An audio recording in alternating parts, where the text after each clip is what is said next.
Hello बच्चों, तो आज हम पढ़ने वाले हैं चैप्टर नंबर 4 को। चैप्टर नंबर 4 का रिवीजन करेंगे। ठीक है, हमने सभी चैप्टर का रिवीजन करने वाले हैं। पहले चैप्टर नंबर 4 का करेंगे, देखना पहले नंबर चैप्टर का, फिर 5 का, फिर 7 का, और फिर अपने पढ़ेंगे 3 का। और फर्स्ट फिजिक्स के जब कंप्लीट हो जाएंगे फिर हम लोग करेंगे सेकेंड फिजिक्स के। ठीक है, पहले चैप्टर 4 का करेंगे, उसके बाद में 5 का रिवीजन करेंगे, फिर 7 का और फिर 3 का करेंगे। तो देखिए, आज हम लोग पहले पढ़ रहे हैं चैप्टर नंबर 4।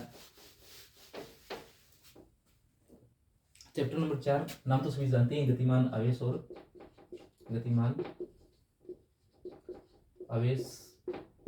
चुंबकत्व। चैप्टर का नाम क्या है? गतिमान आवेश और चुंबकत्व चैप्टर का नाम है। ठीक है, सबसे पहले बात कर लेते हैं हम लोग चुंबकीय क्षेत्र की बात कर लेते हैं। चुंबकीय क्षेत्र से पहले देखो, ओरेस्टेड का प्रयोग आता है, थोड़ा बहुत इसके बारे में बता देता हूँ। ओरेस्टेड नाम का एक वैज्ञानिक था, इसने क्या किया था, प्रयोग किया था और बताया था कि जो गतिमान आवेश होता है उसकी वजह से क्या होता है, चुंबकीय क्षेत्र उत्पन्न होता है। यानी विद्युत धारा जब किसी तार में प्रवाहित होती है तो उसके चारों ओर क्या उत्पन्न होता है, चुंबकीय क्षेत्र उत्पन्न होता है। इसने प्रयोग किया था, आप लोगों ने पढ़ी रखे हैं प्रयोग। तो देखो, प्रयोग के निष्कर्ष इंपॉर्टेंट है। क्या इंपॉर्टेंट है? निष्कर्ष इंपॉर्टेंट है। निष्कर्ष बता देता हूँ आपको इस प्रयोग के क्या थे। तो निष्कर्ष में एक तो इसका ये था कि कोई भी गतिमान तार है उसके चारों ओर क्या उत्पन्न हो जाता है, चुंबकीय क्षेत्र। कोई भी एक तार है, तार में क्या है, गतिमान आवेश है। तार में क्या है, आवेश है, गतिशील आवेश है। या आप लोग बोल सकते हैं यदि तार में क्या प्रवाहित हो रही है, विद्युत धारा प्रवाहित हो रही है, तो तार के चारों ओर क्या उत्पन्न हो जाता है, चुंबकीय क्षेत्र उत्पन्न हो जाता है। ठीक है, ये इसका एक निष्कर्ष है। दूसरा निष्कर्ष है कि तार के जो नजदीक बिंदु है वहां पर चुंबकीय क्षेत्र प्रबल होता है, जो दूर स्थित बिंदु है वहां पर चुंबकीय क्षेत्र जो है वो क्या होता है, दुर्बल होता है। ठीक है, तार के ऊपर और नीचे अगर चुंबकीय क्षेत्र की दिशाएं देखें तो वो दिशाएं क्या आती है, अलग आती है। ठीक है, चुंबकीय क्षेत्र की दिशा के लिए आप लोगों ने नियम पढ़े होंगे, जैसे दाहिने हाथ का नियम आप लोगों ने पढ़ा है कि यदि किसी चालक को दाहिने हाथ में इस प्रकार रखें कि अंगूठा क्या रहे, चालक तार में धारा की दिशा में रही, तो मुड़ी उंगलियां किसको बताती है, चुंबकीय क्षेत्र की दिशा को बताती है। एक इसने बताया था स्नो का नियम। इसी में स्नो का जो नियम हम लोग पढ़ा है उसका निष्कर्ष आता है। क्या बताया था ओरेस्टेड ने? देखिए, ये ओरेस्टेड बताता है कि यदि किसी तार में एस से एन की ओर धारा प्रवाहित होती है तो चुंबकीय सुई में क्या आता है, पश्चिम की ओर विक्षेप आता है। ठीक है, ये किसका नियम था? स्नो का नियम था। जो स्नो का नियम आप लोगों ने पढ़ रखा है उसके जैसा क्या आता है, इसमें एक निष्कर्ष आता है। ठीक है, इसके जैसा ये क्या होता है, एम्पियर के तैरने का नियम भी होता है।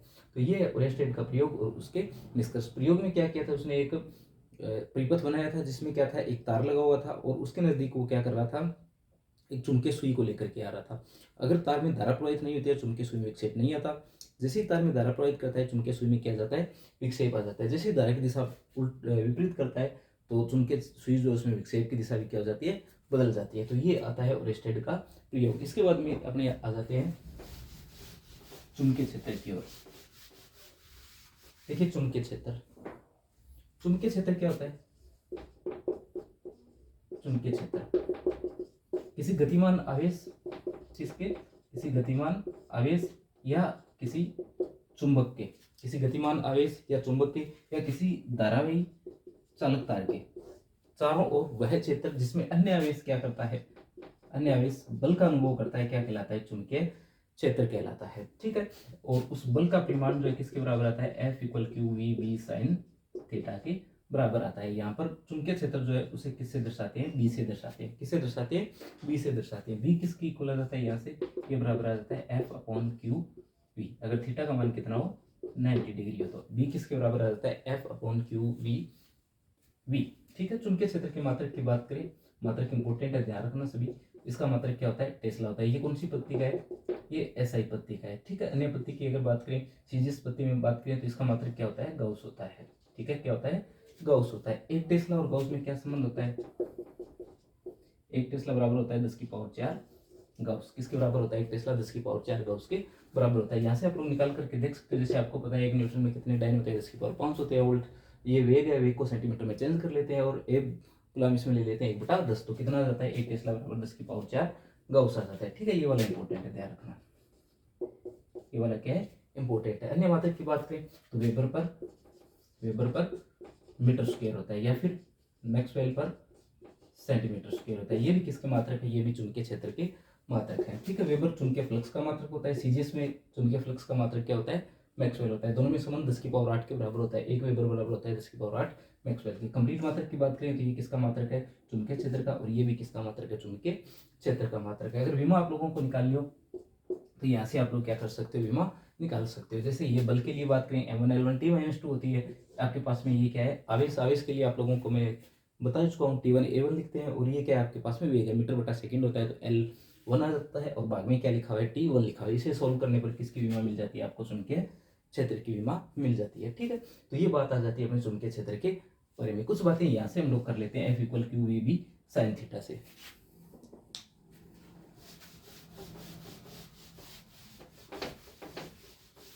देखिए F इक्वल क्या होता है, F इक्वल होता है QVB sin थीटा। ठीक है, ये कौन सा बल है, ये आपके पास में चुंबकीय बल होता है। कौन सा बल होता है, चुंबकीय बल होता है। एक लोरेंज बल भी होता है, इसे भी ध्यान रखना आप लोग, क्या होता है लोरेंज बल। कौन सा बल है, ये लोरेंज बल है। लोरेंज बल का क्या मतलब है कि यदि कोई आवेश किसी ऐसे क्षेत्र में गति कर रहा है जहां विद्युत क्षेत्र भी है, कौन सा क्षेत्र, विद्युत क्षेत्र भी है, प्लस वहां पर कौन सा क्षेत्र है, चुंबकीय क्षेत्र भी होता है, तो कुल बल जो होता है वो क्या आ जाता है, एफ फैक्टर आ जाता है। इस एफ फैक्टर को क्या कहते हैं हम लोग, लोरेंज बल कहते हैं। यानी आवेश जो है वो ऐसे क्षेत्र में गति कर रहा है जहां पर विद्युत क्षेत्र और चुंबकीय क्षेत्र दोनों है, तो उस पर दोनों की वजह से क्या लगता है, बल लगता है। विद्युत क्षेत्र की वजह से लगने वाला बल एफ इक्वल क्यू होता है, इसकी वजह से क्यू वी क्रॉस बी होता है। ठीक है, ये किसके बराबर आ जाता है, लोरेंज बल के फॉर्मूले के बराबर आ जाता है। E vector plus v vector cross b vector, ये वाला जो फॉर्मूला है इसे क्या कहते हैं, लोरेंज बल का सूत्र कहते हैं। ध्यान रखना इसे थोड़ा, ये भी इंपॉर्टेंट है। इसकी बात कर रहे हैं F = QVB sin थीटा की। यहाँ पर स्पेशल केस अगर बनाए तो देखिए थीटा का मान अगर कितना हो, 0 डिग्री हो या 180 डिग्री हो, तो दोनों ही टाइम लगने वाले बल का मान क्या होता है, 0 होता है। ठीक है, अगर वेग 0 हो, का वेग 0 तो भी F क्या होता है, 0 होता है। ये भी इसका एक स्पेशल केस होता है। अन्य केस देखिए, थर्ड केस मान लेते हैं। ठीक है, अगर थीटा का मान कितना हो, 90 डिग्री हो। अगर थीटा का मान 90 डिग्री हो तो लगने वाले बल का मान क्या होता है, मैक्सिमम होता है। लगने वाले बल का मान क्या होता है, मैक्सिमम होता है। F = QVB, यानी ये जो बल लगता है ये क्या होता है, मैक्सिमम होता है, अधिकतम होता है। और जब अपना कण ऐसे क्षेत्र में गति करता है जहां पर चुंबकीय क्षेत्र के साथ में कितना कोण बनता है, 90 डिग्री बनता है, तो कण कौन से पथ में गति करता है, वर्ताकार पथ में गति करता है। यहाँ वर्ताकार पथ में गति करने के लिए केंद्रीय बल जो वो कौन प्रदान करेगा, चुंबकीय बल प्रदान करेगा, mv²/r। ठीक है, ये क्या होता है, केंद्रीय बल का सूत्र होता है mv²/r। इस सूत्र की बात कर लेते हैं। यानी कण किस में गति कर रहा है, चुंबकीय क्षेत्र में गति कर रहा है, और अभी केंद्रीय बल लग रहा है, यानी कण जो है वो इस प्रकार से गति कर रहा है। त्रिज्या कितनी है, स्मॉल आर है, और इस प्रकार से क्या है अपने पास में चुंबकीय क्षेत्र है। चुंबकीय क्षेत्र को अपने डॉट और क्रॉस से दर्शाते हैं, डॉट से और क्रॉस से दर्शाते हैं। डॉट का मतलब होता है चुंबकीय क्षेत्र जो है वो तल के लंबवत बाहर की ओर है, क्रॉस का मतलब है चुंबकीय क्षेत्र जो है तल के लंबवत अंदर की ओर है। तो चुंबकीय क्षेत्र को किससे दर्शाते हैं, डॉट और क्रॉस से दर्शाते हैं। और त्रिज्या कितनी है इसकी, स्मॉल आर है। तो कण जो है इस पर लगने वाला बल कितना आता है, QVB आता है, और किसके बराबर आता है, mv²/r के बराबर आता है। इसे सोल्व कर सकते हो आप लोग। यानी कि यहाँ से आपने v से v को क्या कर दिया, काट दिया, तो आप इसका मान ज्ञात कर सकते हो, यहाँ से r का कर सकते हो। r का मान कितना आएगा, mv/QB आ जाएगा। ये किसका मान है आपके पास में, स्मॉल r का मान है, mv/QB। यहाँ से किसका मान ज्ञात कर सकते हो, v का कर सकते हो, QB/r/m। किसका मान ज्ञात कर सकते हो, v का कर सकते हो, QB/r/m, और r का कितना आ जाता है, mv/QB आ जाता है। ठीक है, और कल वगैरह भी आप लोग यहाँ से ज्ञात कर सकते हो, t = 2πr/v से v का मान अगर रखो या r का मान रखो। देखिए अगर r का मान रखें तो v से v कैंसिल हो जाएगा, क्या आ जाएगा, 2πm/QB आ जाएगा। ये किसका मान है, ये आवर्तकाल t का मान है। फ्रीक्वेंसी f का मान भी आप लोग क्या कर सकते हो, ज्ञात कर सकते हो। ओमेगा का मान भी आप लोग क्या कर सकते हो, निकाल सकते हो यहाँ से। ठीक है, तो ये अपने स्पेशल केस आता है जिसके अंदर थीटा का मान कितना है, 90 डिग्री है। और देखिए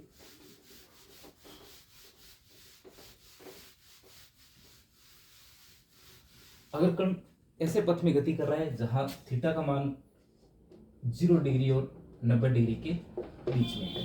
ठीक है, थीटा का मान कितना है, 0 डिग्री और 90 डिग्री के बीच में। इंपॉर्टेंट केस बनता है ये। ठीक है, देखिए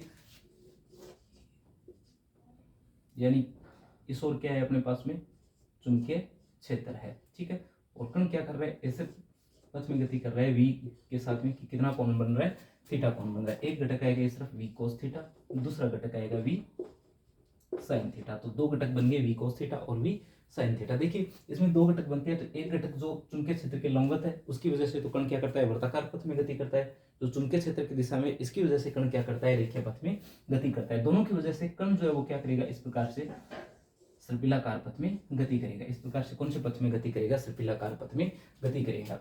ये कौन सा घटक है, इसका लंबवत घटक है, और ये कौन सा घटक है, इसका समांतर घटक है। ठीक है, यहाँ से अगर आप लोग किसका मान ज्ञात करना चाहो, वही अगर आर का मान ज्ञात करना चाहो तो क्या आएगा, m v upon q b. त्रिज्या कौन से घटक की वजह से, वर्ताकार घटक की वजह से, यहाँ कौन सा घटक आएगा, लंबवत घटक आएगा, यानी ये कितना आएगा, एम वी साइन थीटा बटे क्यू बी। किसका मान है, ये स्मॉल आर का मान है। और कल टी का मान अगर ज्ञात करें तो क्या आएगा, 2 पाई आर अपॉन क्या आ जाएगा, वी आ जाएगा। वी का कौन सा घटक आएगा, लंबवत घटक आएगा, क्योंकि लंबवत घटक की वजह से क्या है, कण जो है वो वर्ताकार पथ में गति कर रहे हैं। लंबवत घटक का मान कितना है, देखिए 2 पाई आर, वी की जगह क्या आ जाएगा, वी साइन थीटा, क्या आ जाएगा, वी साइन थीटा। तो टी कितना आ जाएगा, 2 पाई आर की जगह कितना रख देंगे, आर की जगह रख देंगे m v sine theta upon q b, और नीचे क्या लिखा हुआ है, वी साइन थीटा। ये यहाँ से क्या हो जाएगा, कैंसिल, और ये कितना आ जाएगा, 2 पाई एम अपॉन क्यू बी। ठीक है, कितना आ जाएगा, 2 पाई एम अपॉन क्यू बी आ जाएगा। ये किसका मान है अपने पास में, आवर्तकाल टी का मान है, टी इक्वल 2 पाई एम अपॉन क्यू बी। ठीक है, या फिर अपने एफ का मान ज्ञात करेंगे तो क्यू बी अपॉन 2 पाई एम आ जाएगा। इस प्रकार से आप लोग क्या कर सकते हो, आर और टी का मान ज्ञात कर सकते हो। एक यहाँ पर इंपॉर्टेंट टर्म आती है जिसे अपने बोलते हैं चूड़ी अंतराल, पिच बोलते हैं जिसे, और दूसरा नाम क्या है इसका, चूड़ी अंतराल, चूड़ी अंतराल। ठीक है, अगर चूड़ी अंतराल का अगर मान ज्ञात करें तो आपको पता है चूड़ी अंतराल क्या होता है, दो क्रमांक चूड़ियों के मध्य दूरी या कण के द्वारा क्षैतिज जो दूरी तय की जाती है वो क्या आती है, अपने पास में चूड़ी अंतराल आ जाती है। यानी कण जब एक वर्ताकार पथ में गति करता है तो जो क्षैतिज दिशा में जो दूरी तय कर रहा है वो क्या अपनी चूड़ी अंतराल है, या सीधा बोल सकते हो दो क्रमांक चूड़ियों के बीच में जो दूरी होती है वो क्या कहलाती है, चूड़ी अंतराल कहलाती है। ठीक है, क्षैतिज की बात कर रहे हैं तो क्षैतिज घटक कौन सा है, वी कोस थीटा, और टाइम कितना आएगा, अगर चूड़ी अंतराल को एक्स से लिखे तो टाइम तो टी आएगा, और अपने पास में क्या आएगा, वी कोस थीटा आएगा। टी का मान कितना है, 2 पाई एम अपॉन क्यू वी, और ये कितना आ जाएगा, वी कोस थीटा। ठीक है, वी कोस थीटा, ये किसका मान है, एक्स का मान है। इस प्रकार से आप लोग क्या कर सकते हो, चूड़ी अंतराल का मान भी ज्ञात कर सकते हो। ठीक है, ध्यान रखना, अगर कण थीटा इक्वल 90 डिग्री में गति करता है तब तो कण कौन से पथ में गति करता है, वर्ताकार पथ में गति करता है। थीटा इक्वल 0 डिग्री में कण रेखीय गति करता है, जिस दिशा में आ रहा है उसी दिशा में जाता रहेगा। अगर थीटा बीच में हो इन दोनों के तब कण कौन से पथ में गति करता है, सर्पिलाकार या कुंडलिनीकार पथ में क्या करता है, कण जो वो गति करता है। ठीक है, ये बातें कर ली हम लोगों ने किसके बारे में, चूड़ी अंतराल और पिच के बारे में। और देखिए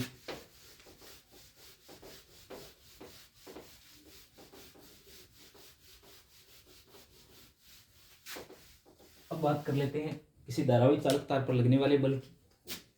आपके पास में क्या है, कोई धारावाही चालक तार है, चालक तार पर जो बल लगता है उसकी बात कर लेते हैं। तो इस प्रकार से जैसे आपके पास में क्या है, कोई एक धारावाही चालक तार है, धारावाही चालक तार पर बल क्यों लगता है, आपको पता है धारावाही चालक तार का मतलब होता है जिसमें धारा प्रवाहित हो रही है। अगर धारा प्रवाहित हो रही है तो इलेक्ट्रॉन क्या कर रहे हैं, गति कर रहे हैं, यानी आवेश गति कर रहा है। और अगर क्या कर रहा है, आवेश गति कर रहा है, तो आवेश गति करने पर गतिमान आवेश पर जो बल लगता है, कौन सा बल लगता है, चुंबकीय बल लगता है। ठीक है, इसका मान कितना आता है, इसका मान आता है F equal I l b sine theta. कितना आता है, F equal I l b sine theta आता है। चुंबकीय क्षेत्र में स्थित धारावाही चालक तार पर लगने वाला बल। इस प्रकार से क्या है, यहाँ पर चुंबकीय क्षेत्र और बल क्या आ जाएगा, इस तरीके से अपने बल आ जाएगा। ठीक है, चुंबकीय क्षेत्र के साथ में ये कितना कोण बना रहा है, तो चुंबकीय क्षेत्र के साथ में ये थीटा कोण बना रहा है। ठीक है, इसका मान भी आप लोग क्या कर सकते हो, ज्ञात कर सकते हो। कैसे ज्ञात करेंगे, तो आई इक्वल क्या होता है, आपको पता है क्यू अपॉन टी होता है। क्या होता है, क्यू अपॉन टी होता है, और क्यू का मान आप लोग ज्ञात कर सकते हो। ठीक है, क्यू का मान ज्ञात कर सकते हो, आई का मान ज्ञात कर सकते हो। जैसे आई इक्वल क्या होता है, N E A V D होता है। क्या होता है, I equal N E A V D होता है। इस फॉर्मूले को काम में लेकर के आप लोग बल का मान ज्ञात कर सकते हो। एफ इक्वल क्या होता है, v f equal q v b sine theta होता है। क्या होता है, f equal q v b sine theta होता है। और आप लोग किसका मान रख सकते हो इसके अंदर, क्यू का मान रख सकते हो। क्यू का मान कहाँ से लेकर के आएंगे, तो अपने मान लेते हैं कि इसके एकांक आयतन में कितने आवेश वाहक है, एन आवेश वाहक है। आयतन कितना है, अनुप्रस्थ काट का क्षेत्रफल ए है, लंबाई कितनी है, एल है। ठीक है, तो ये किसकी संख्या है, ये इसके एल आयतन के अंदर आवेश वाहकों की संख्या है। एक आवेश वाहक पर कितना आवेश होता है, ई, तो कुल आवेश कितना हो गया, q equal n a l e हो गया। ठीक है, अब देखिए क्यू अपॉन टी अगर ज्ञात करें, क्यू अपॉन टी यानी धारा अगर ज्ञात करें तो देखिए कितनी आएगी, ये आएगी एन ए एल ई बटा टी। ठीक है, ये आएगी। यहाँ से ये जो टर्म होती है, ये टर्म किसके बारे में बता रही है अपने को, ये टर्म अपने बता रही है वेग को। किसको बता रही है, वेग को बता रही है। ये बन जाता है n a e v d. क्या बन जाता है, N E A V d बन जाता है। पर अपने को देखिए किसका मान चाहिए यहाँ पर, हम लोगों को चाहिए यहाँ पर क्यू का मान। किसका मान चाहिए? क्यू का मान चाहिए। तो क्यू का मान कितना आएगा? क्यू का मान यहाँ रखें तो ये आएगा NaLe। ठीक है, साथ में क्या है? साथ में VB और साइन थीटा। क्या है? VB साइन थीटा, यानी अपॉन वे को किससे लिखते हैं? VD से लिखते हैं। अब देखिए इसमें से किसका फॉर्मूला आपके पास में? आई का फॉर्मूला, NaEVD। तो ये N, ये A, ये E और ये ED किसका मान है? ये आई का मान है। तो आपके पास में F क्या बन जाता है? I और L B साइन थीटा क्या बन जाता है? ये वाला फॉर्मूला बन जाता है जो बिल्कुल शुरुआत में मैंने आपको बताया था। आई इक्वल क्या होता है? क्यू बेटा ये होता है। आई का फॉर्मूला क्या होता है? आई का फॉर्मूला होता है NeAVD होता है। कहाँ से आए? तो ये मैंने आपको बता दिया है। हमने एक चैप्टर के अंदर बात करेंगे, तीसरे चैप्टर के अंदर, जिसके अंदर आई और वीडी में संबंध ज्ञात करना होता है। तो इस तरीके से आप लोग वहाँ पर ये संबंध भी क्या कर सकते हो? ज्ञात कर सकते हो। अभी के लिए आप लोग ये देखो, बल का मान क्या जाता है? F=ILB साइन थीटा आ जाता है। ठीक है, क्रॉस प्रोडक्ट से आप लोग क्या कर सकते हो? इसकी दिशा भी बता सकते हो। दो समांतर धारावाही चालक तारों पर कितना बल लगता है? ये देखिए,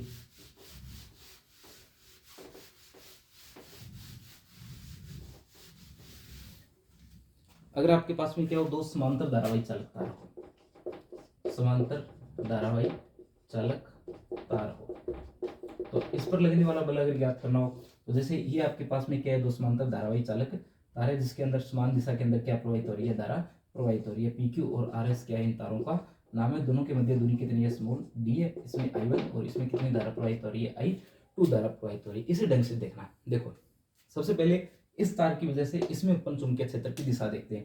तो अंगूठे को धारा की दिशा में रखा और इस ओर अपनी उंगलियां जा रही है, तो यहाँ पर क्या आएगा? क्रॉस आएगा। क्या आएगा? क्रॉस आएगा। ठीक है, यानी चुंबकीय क्षेत्र की दिशा क्या है? इस तार के अंदर कागज के तल के लंबवत अंदर की ओर है। ये किसकी दिशा है?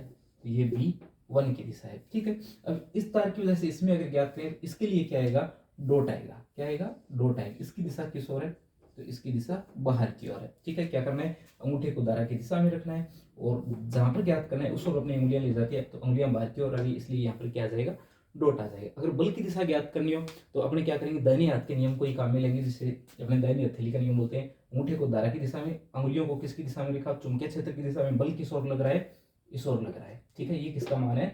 बल F का मान है। इसके लिए अगर ज्ञात करें तो अंगूठे को धारा की दिशा में, अंगुलियों को चुंबकीय क्षेत्र की दिशा में, और बल किस ओर लगेगा? इस ओर लगेगा। ये किसका मान है? F का मान है। ठीक है, तो इस प्रकार से दोनों के अंदर जो दिशा आ रही है वो किस तरीके की आ रही है? आकर्षण की आ रही है। यानी दोनों तारों के मध्य क्या हो रहा है? आकर्षण हो रहा है। दोनों तारों के मध्य क्या हो रहा है? आकर्षण हो रहा है। ठीक है, अगर ये दिशाएं विपरीत होती तो दोनों तारों में क्या होता? प्रतिकर्षण होता। विपरीत दिशा के लिए क्या निकल करके आता? प्रतिकर्षण निकल करके आता। कैसे? देखिए, देखिए सबसे पहले अपने क्या करते हैं? P, Q, R और S लेते हैं। ठीक है, इसमें धारा I1 जा रही है, इसमें धारा कितनी जा रही है? I2 जा रही है। ठीक है, इसकी वजह से चुंबकीय क्षेत्र की दिशा देखें तो कागज के तल के लंबवत अंदर की ओर आ रही है, इस पर क्या आएगा? क्रॉस आएगा। ये किसकी दिशा है? B1 की दिशा है। इसकी वजह से दिशा देखें तब भी इसमें क्या आएगा? क्रॉस आएगा। क्या आएगा? क्रॉस आएगा। ये भी किसकी दिशा है? कागज के तल के लंबवत अंदर की ओर की दिशा है। अब देखिए, अगर बल की दिशा ज्ञात करनी हो तो अंगूठे को धारा की दिशा में, अंगुलियों को चुंबकीय क्षेत्र की दिशा में, बल किस ओर लगता है? इस ओर लगता है। ठीक है, इसके लिए ज्ञात करें अंगूठी को धारा की दिशा में, अंगुलियों को चुंबकीय क्षेत्र की दिशा में, बल किस ओर लगता है? बाहर की ओर लगता है। यानी इनके मध्य क्या हो रहा है? प्रतिकर्षण हो रहा है। इनके मध्य क्या हो रहा है?